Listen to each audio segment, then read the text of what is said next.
check natin yung radiator kung bawas ba yung tubig.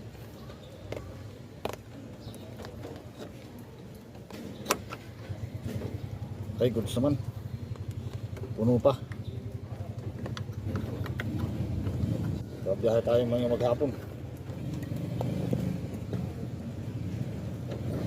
Sama natin. Tapos yung reservoir sa water. Ay, kalahati na lang.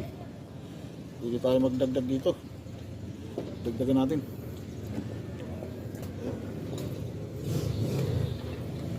Basang-basa.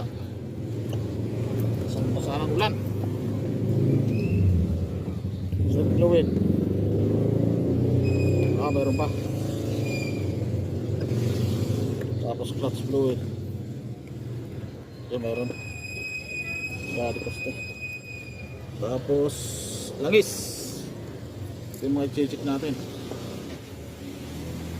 Nasa level pa. Goods pa.